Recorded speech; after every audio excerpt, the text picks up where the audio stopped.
Hello and welcome to What the F*** Just Happened Today, your essential guide to the daily shock and awe in national politics. I'm Joe Amditis. Let's get to it. It's Wednesday, November 8th, 2023. Welcome to day 1023.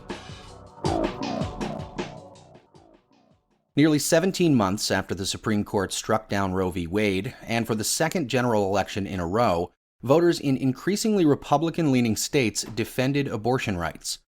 In Tuesday's off-year general elections, Ohio, which Trump won in 2020, passed a constitutional amendment guaranteeing access to abortion.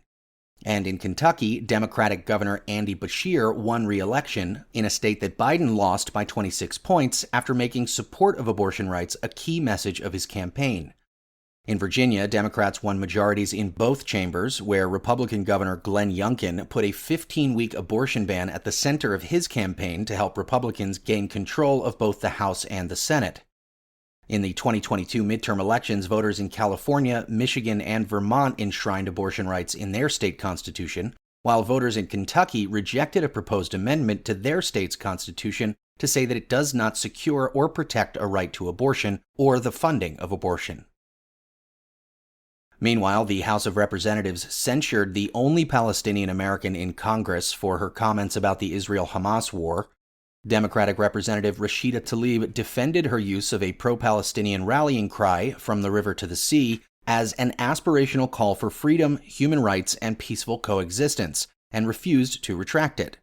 Prior to the vote, Tlaib reiterated her calls for a ceasefire, defended her criticism of the Israeli government, and implored her colleagues to consider the plight of the Palestinian people, saying, "I can't believe we have to say this, but Palestinian people are not disposable. We are human beings just like anyone else. The cries of the Palestinian and Israeli children sound no different to me. What I don't understand is why the cries of Palestinian children sound different to you all. We cannot lose our shared humanity." Still, the measure passed by a vote of 234 to 188. With 22 Democrats joining all but 4 Republicans in voting to formally rebuke Tlaib for allegedly promoting false narratives and calling for the destruction of the State of Israel. The measure also argued that a statement Tlaib made after Hamas's attack against Israel, calling for the end of the apartheid system that creates the suffocating, dehumanizing conditions that can lead to resistance, an example of her defending terrorism. It is the second time that Tlaib has faced a censure resolution over her criticism of Israel. Meanwhile, the United States called for limits on Israel's control over the Gaza Strip after its war with Hamas, saying Gaza cannot continue to be run by Hamas, but it's also clear that Israel cannot occupy Gaza. After Israeli Prime Minister Benjamin Netanyahu suggested that Israel would assume responsibility for Gaza's security for an indefinite period, U.S. Secretary of State Antony Blinken warned against the forcible displacement of Palestinians from Gaza, saying no reoccupation of Gaza after the conflict ends, no attempt to blockade or besiege Gaza, no reduction in the territory of Gaza. The White House National Security Council added, "We believe that the Palestinians should be in charge of their future and they should be the determining voice and factor in their future." So far, Israeli officials reportedly have not considered a post-war scenario that includes independent Palestinian rule as a possibility.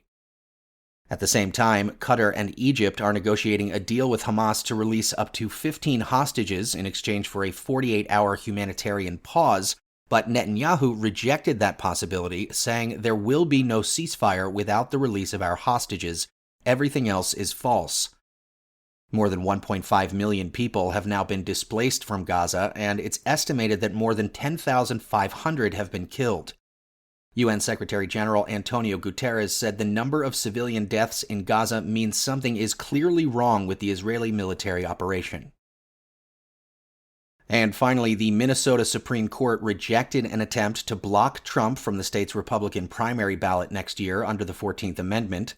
The justices, however, did not rule on the merits of the 14th Amendment argument, which says Trump is ineligible to hold office on the basis that he engaged in insurrection. This leaves open the possibility that he could still be blocked from the 2024 general election ballot. The court said it dismissed the case because the state's primary is an internal party election to serve internal party purposes, and election officials and the courts don't have the authority to stop the Republican Party from offering Trump as a primary candidate. That's all for now. You can find the links and sources for all of these stories on the main website. And as always, visit whatthefjusthappenedtoday.com for the latest news and headlines. Until next time, I'm Joe Amditis.